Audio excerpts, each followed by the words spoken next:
Welcome to another presentation of the Solid Sports Video Blog, a special NBA Finals preview. This is episode 183. Today's date is June 1st, 2022. I'm Troy Westhead. Thank you so much for watching. I'm so excited to be here tonight. NBA Finals, one of the best times of the year for me. It's almost like a long holiday, like I guess a Hanukkah or something, throughout the finals. I appreciate you guys being here with me tonight. We're going to have a big preview. We'll look deeply into the Boston Celtics and the Golden State Warriors. Warriors, of course, been here 6 out of the last 8 years. Celtics been a perennial playoff team, but finally braced through to the finals for the first time, I think, since 2010, during the Kevin Garnett, Ray Allen, Paul Pierce era. But I really appreciate you guys being here. Like I said, the channel. I just been having fun with it, like I said, like I always have. I appreciate you guys so much for being here. I was hoping I wouldn't have any background sound, but like I said, I'm in a weird neighborhood. Well, I won't say weird, but in a typical Baltimore City neighborhood where there's crime and stuff, so the helicopters up. Hopefully it don't stay over this area. But I appreciate you guys so much for being here. Like I said, I'm so excited. Give you my predictions who I think will win the series, how many games it will go, my X factors for both teams, what it means for certain players, you know, the whole 9 yards. So I'm glad you're here with me tonight. I put it on the Instagram. I'm going to put another Instagram post up when I'm done recording. Thank you guys so much. Basically, what we're going to do tonight, you know, I'm going to preview the finals. I talked about the Celtics, I talked the Warriors, how they got here, you know, with their flaws, and their strengths, everything else. We're going to just give a whole big preview. So I appreciate everybody who's been supportive for the channel once again. Let me get my shout outs out the way. Shout out to Helping Hearts 88. She had a new video today. So go check out people that's been following me. I've been promoting her a lot. She's a friend of mine. I really consider her as a friend, not just YouTube friend, but a friend. So definitely support her. My friend Yvette Shockley, you know, just a special friend. She's been supportive of me, giving me positive vibes. She's going through something right now, but I just want to give a shout out to her. My friend Trinetta Campbell. Everybody, my sisters. I see my sister Dio on Instagram today, well, saying that she liked one of my posts, the post about this today. So maybe she'll drop in and watch. I hope so. I kind of miss her. I miss all my sisters, really. I just appreciate y'all support, everybody, all my subscribers, everyone. So just really get that out the way. I'll talk about the channel later. What's to come up with the channel and everything else. You know, we're gonna focus on the Boston Celtics first. Celtics are the Eastern Conference champions. They're the underdog according to Vegas in this series, despite the murderous road they've been through, which we're about to get into. Well, I call it murderous, but with a few little tinkles in it. As we look at their path, the Eastern Conference champions, of course. First round, they went against the Brooklyn Nets. That series was a sweep for them, 4-0. But going against Kevin Durant, Kyrie Irving, they're always tough. But Celtics was able to pull out most of those games down the stretch. Definitely game one with the game-winning layup by Jason Tatum. I remember that. I pretty much put that series in motion for the Boston Celtics. And they swept the Nets. They did a conference semis. They went against the Milwaukee Bucks, which I can admit that I thought Milwaukee was going to win that series, but it did go 7 games.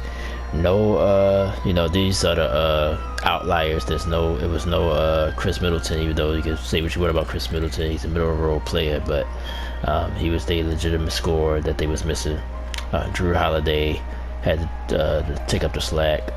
Grayson Allen and Pat Connaughton tried, but they just couldn't do it consistently. Giannis had a monster series, but it wasn't enough. Celtics was able to survive at 7. And then the Eastern Conference Finals against the Miami Heat. which just recently happened. It was 7 games as well. Celtics sort of dominated the series in a weird way, but the turnovers killed them in definitely 2 of the Heat wins.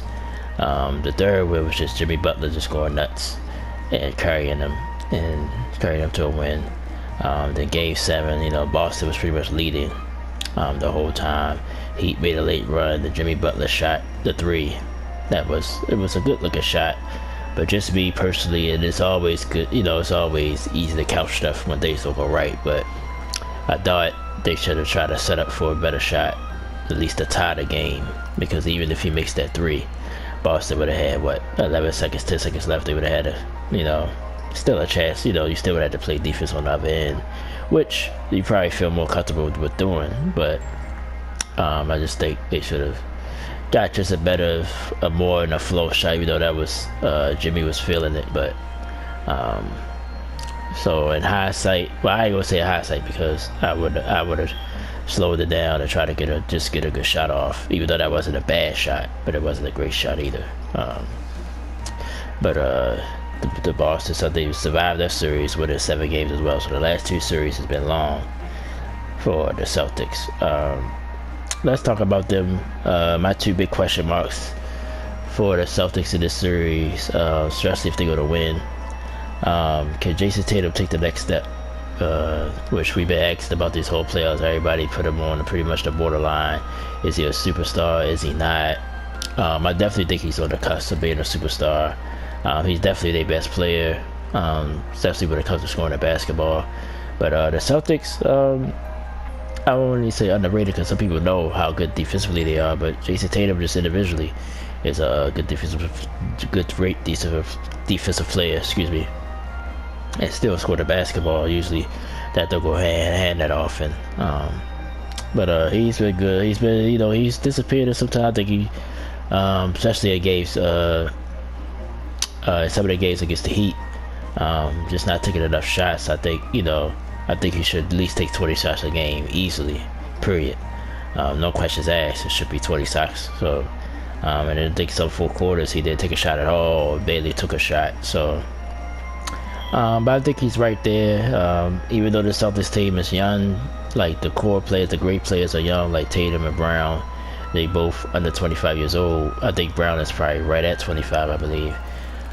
But they've been through some series. They've been to the Eastern Conference Finals a few times. They've been in the playoffs pretty much every year. So they're not without experience. They had no final experience, but they experienced. But that's going to be the question. Can Jason Tatum have a consistent series? Can he not? I don't want to say shrink, because I don't think he shrank. And the times he did take shots, I just think teams double teamed him more in the second half.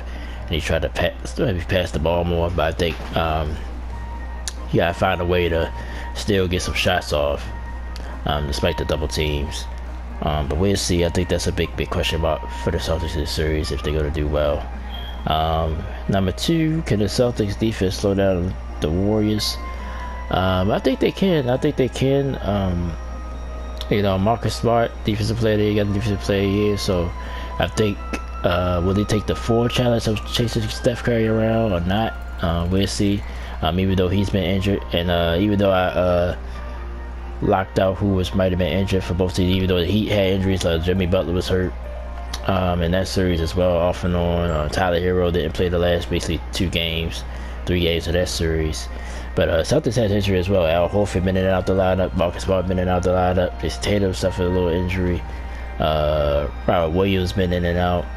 So the Celtics have dealt with injuries as well, so that's why I didn't really hone on the fact that they've had injuries and how they got here. So I think they really deserve to be here. They was the better team in every series, and they deserve to be here. I don't think it was because of necessary injuries, even though, like I said, the Chris Middleton thing, if you had to argue any of the last 2 series, I would think that was more factor because he was out the whole series.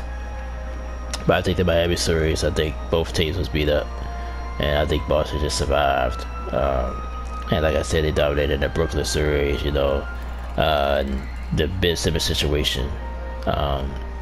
Even if Ben would have wound up coming back, I think he still would have been Ben Simmons. He had played in a year or more. So The Celtics just was good defense. Even against Kevin Durant, Kevin Durant struggled in that series, and that was all defense. So I think they deserve to be here. So that's why I didn't.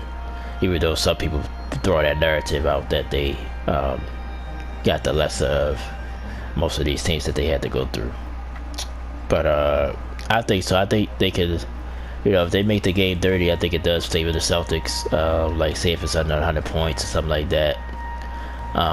The Warriors have firepower as well. You know what the Warriors could do. You know what Steph and Clay or Steve were doing. They've done it time and time again in the finals in this situation. So,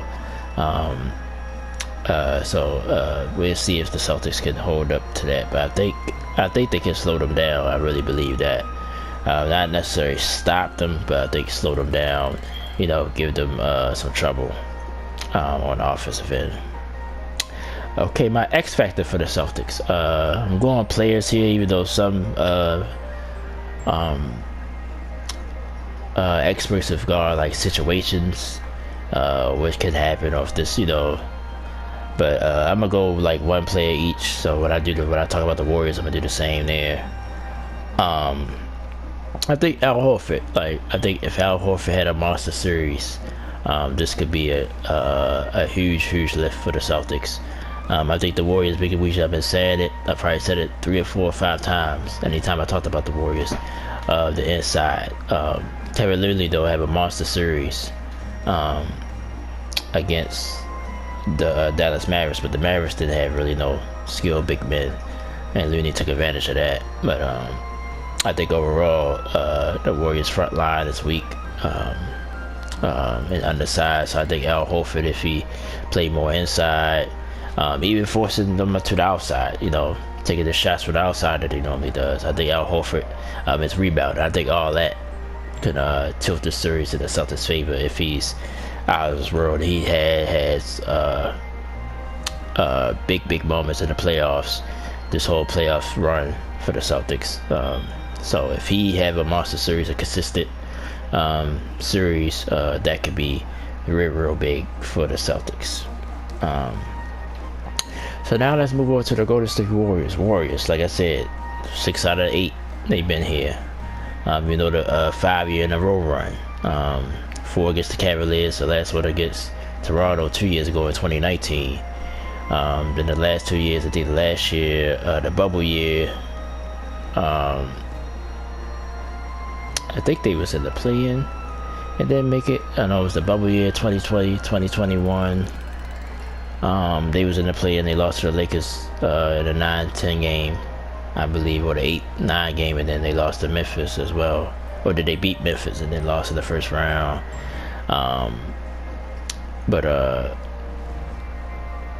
Basically they basically battle tested.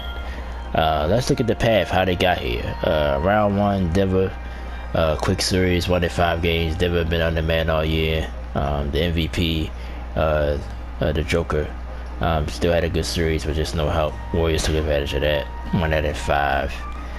Conference series, Memphis Grizzlies. A little bit of outlier here.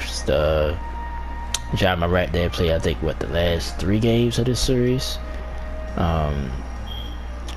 Grizzlies also without Dylan Brooks in the game. He got suspended for the hard foul on Gary Payton II. We'll talk about him in a second. 4-2 win there. Then pretty much swept the Mavs. Legitimate sweep because they was up 3 games to none.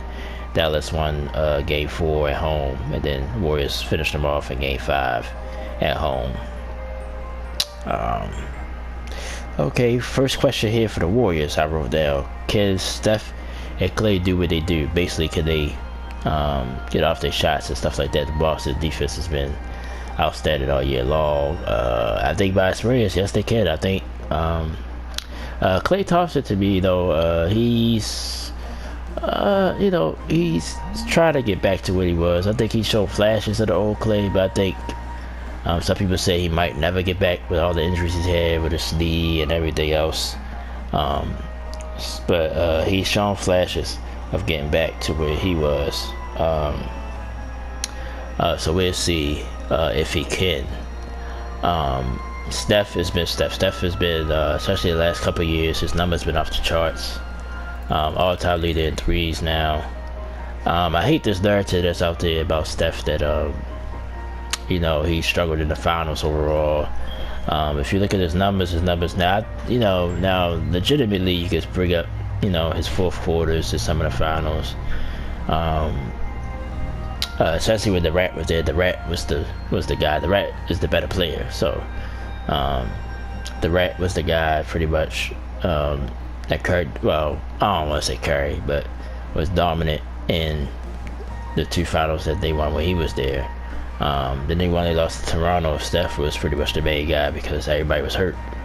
And he still averaged, I think, over 30 points in that series, despite them losing. I think they lost at 6 to Toronto in 2019. So I honestly think with Steph Curry, if he averages anything close to between 25 and 30 points, and they win the series, I think he'll get MVP this time. I think with that narrative out here, I think the voters probably definitely gonna reward him with that, unless somebody else have a monster series, score over 30 points, or just a monster in all of the games.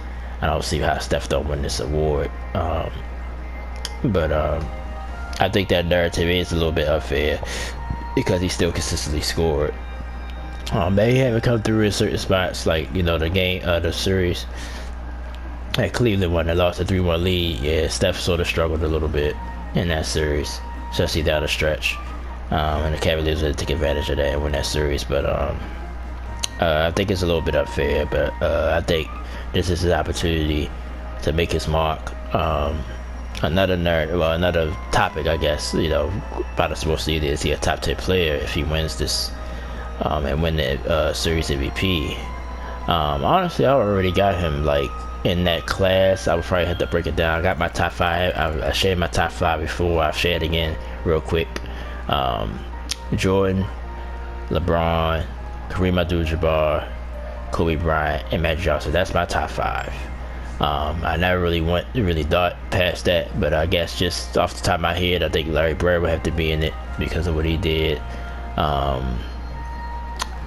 would add Tim Duncan. I think I'll put Shaquille O'Neal as well. So what's that? 8 people. 8 there. Wilt, just because of how dominant he was, and Bill Russell. So that's 10 there. You could argue here and there, but I think one of those guys will have to come out and let Steph in, because what he's done. So that's my opinion. So we'll see. But this is a big series for Steph Curry and the Warriors overall. When the other dynamic with Kevin Durant coming in for 3 years, and they make it the finals every year, and he was pretty much the best player. I think hindered some of the legacies as well, if you want to say that. But I think right now people are looking at Kevin Durant a different way now. Even though he's really been injured since that Achilles injury, he really haven't been consistently on the floor. So I think that's also unfair on his end. But that's a whole other topic. We will stick to the Warriors. My second question, Gary Payton II. Is he going to play? How much is he going to play? He's a game time decision tomorrow night. I think he was a huge piece to this Warriors run. I think Jordan Poole emerges. You can't deny that as well. He's been huge during the second half of the year. But Gary Payton's defense, his tenacity. He also can shoot the 3 occasionally and play good defense. So I think he'll be huge if he's healthy. Give the Warriors something to play on defense with. Because Jaylen Brown and Jason Tatum is hard to be to believe somebody's going to be able to really completely shut them down, especially if they're aggressive enough. So he's going to be huge if he plays. Of course, everybody knows who Gary Payton is. It's Gary Payton's son. So we'll see if Gary Payton II can play. I think if he does, it is healthy. That definitely tilt things in the Warriors' favor. But my X factor though for the Warriors, player-wise, is Andrew Wiggins. Andrew Wiggins, very underrated player, was a number 1 pick overall at one point in his career. Of course, never played for the Cavaliers. Got traded when LeBron came to Cleveland that year. Got traded to Minnesota. Had a decent career in Minnesota. got traded to the Warriors, I believe, last season. Was an All-Star this year, I think, for the first time, I believe. I think a very underrated player, especially defensively. You know what he did. You know, slowing down Luka a little bit. But I think both his defense though. But I think his scoring is much needed. Jordan Poole pretty much became this third guy with Clay and Steph scoring. Draymond is the Swiss Army knife guy. You already know what he's gonna bring. But if Wiggins could be a consistent scorer, I think that would open up everybody else, because now you have to really worry about him.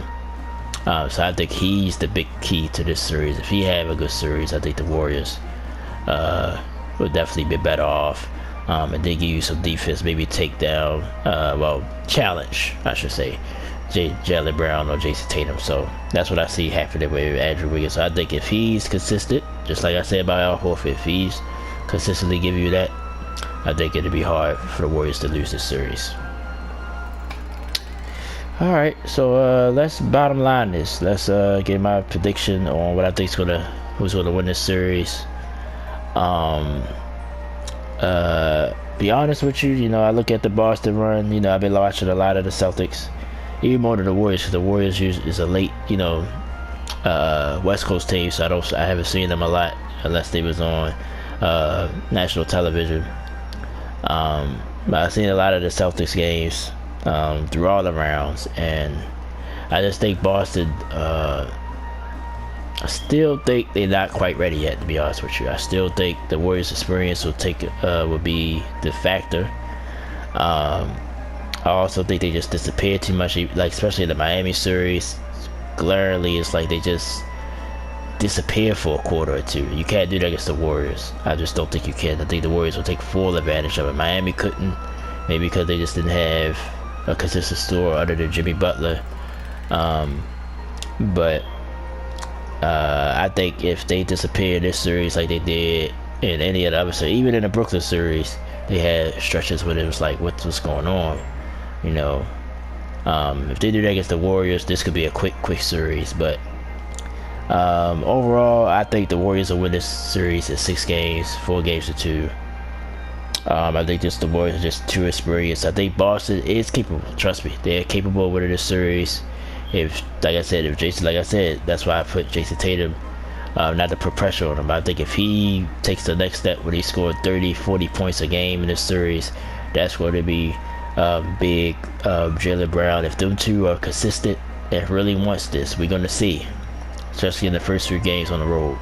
If they step up and just say, look, I'm just going to take over, that could be a factor, because I think the Warriors just don't have enough guys. That's why I bring up Payton and then Wiggins on the defensive end, who's going to consider other. I think Draymond going to probably sort of have to play inside, you know, just this, because I think the Boston is going to try to exploit that inside weakness. And honestly, I think Draymond's probably the best interior defender.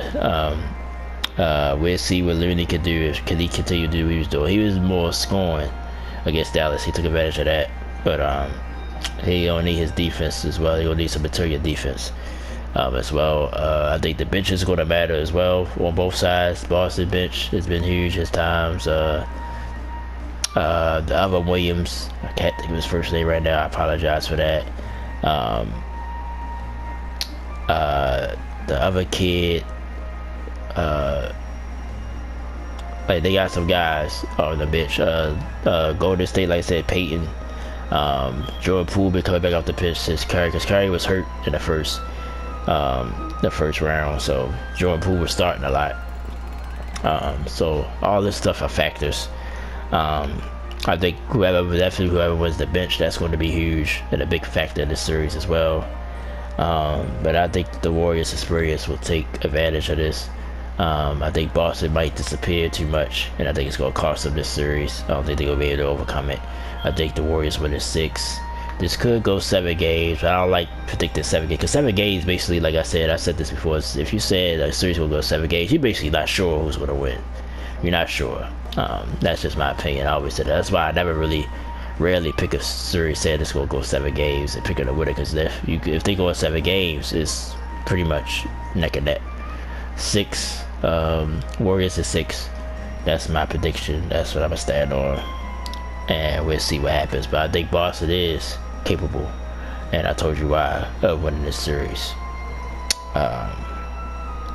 But like I said, I'm excited about this. I think this is one of the best finals in a while. Last year finals was decent with the Warriors and the Suns. I mean, Suns and the Milwaukee Bucks, excuse me. And that's who I predicted to get back here, but both of them lost in the conference semis. So I was way wrong about my picks. So go ahead and jump over about that. But I feel pretty decent about this pick. Unless, you know, some unforeseen injury or something like that happen, I think the Warriors are just, the experience will be enough, and I think they will win it in 6 games. So that being said, that's my preview. That's my thoughts on what I think is going to happen in this series. Let me give you a quick preview of what's to come up with the channel. You already see my first the King of Fighters video, King of Fighters 15. Story mode is kind of long, even though I kind of struggled through it, getting my butt whooped because I never played the game before. So you go check that video out right now. But I'll probably just do some quick videos like versus videos and stuff like that. I might even do one now. So go check that out. Like I said, shout out to all my people. My brother Fat Man, I forgot about shouting him out. He's been positive influence on me as well. I said King of Fighters, Song of the Deep, we pretty much close to the end. I did a video of that today, so it'll be another video. I'll probably do that tomorrow. We close to the end. I think we over video 16, so that's a project. Guaranteed, this is a guarantee I can predict. Sonic Origins come out June 23rd. The day's the 1st, so got a couple weeks to go for that. But that'll be out. Pretty much that'll be a part of Retro Series, even though it's a remake of all the classic Sonic games. But I still consider that as the Retro Series. So go check that out. Well, check it out when it comes out. It's not out yet. But that's what's coming up. I'll be right back Saturday with another blog in the morning. I know I already know it's gonna be a morning blog. I will talk about the first couple of games. Well, there'll be one game in this game tomorrow night. Game 2 wait till Sunday, so we'll talk about game 1 of the finals. NFL roundabout, AFC South, Titans, Colts, Houston Texans, Jacksonville Jaguars. We'll talk about those 4 teams deeply Saturday. So join me for that, episode 184. What else coming up? You know, watch my little shorts. I'll probably do a short if I'm up watching the finals. I'll probably do a short right after the game's over, what my initial thoughts are of the game. So check that out as well. Call of Duty Vanguard. What else I'm doing? MLB The Show 22. Shout out to Good Vibes. I don't know if he subscribed to me or not. I know I lost somebody, so I don't know if it was him or not. Like I said, I don't do a lot of lives because I can't. But I still appreciate it one way or the other. But I still going to keep my promise. Definitely going to try to do it Saturday. Miami Marlins against the Colorado Rockies. He's a Rockies fan, so I definitely want to do that game for him. And hopefully he watches and still subscribed. If so, special shout out to you, brother. Thank you for joining me for the live stream. Now it'll be almost 2 weeks ago. So I thank you for that. MLB 22 the show, so I try to do those. That's a hard project to do because it's more than an hour, and then like I said, I'm juggling between work and YouTube, so that's tough to do. But so that's pretty much what's coming up on the channel. Once again, thank you so much for joining me tonight. I'm so excited to do this. I thank you guys. I'll go ahead and wrap things up. I appreciate you. I think I'm gonna come in the morning to say something. I don't know what. Maybe just give you my quick thoughts on game 1 or what I think is gonna happen in game 1 tomorrow night. So look out for that in the morning. More King of Fighters, like I said. So thank you. Thank you everybody for joining me tonight. I hope everybody's staying cool. It's so hot here on the East Coast. I'm in Baltimore. It's torturing. Honestly, if I do my legs didn't show, because my legs show just a little bit. Me sitting on the edge of my bed, but I ain't want to risk having my underwear out, but I wanted to just go ahead. I wanted to take this off too, but I was like, nah, I just bear with it for a few minutes. I think I've been on for what I'm gonna say about a half hour, probably maximum. So it wasn't too bad for me to deal with it. But I'm about to get comfortable. I just see my brother go online, so maybe I'll see what he's doing. Special shout out again to Helping Hearts 88 and everybody else who's been supportive. I post on Instagram once the video posts here. It's probably gonna take about a half hour, so thank you so much for watching. Thank you guys for being so supportive. Peace and love always. Enjoy the NBA Finals. Warriors in 6. That's my prediction. Warriors in 6 games. Join me next time. I'm Troy West. Thank you so much for watching. I see you Saturday. Thank you, everybody. Thank you for the support. Peace and love.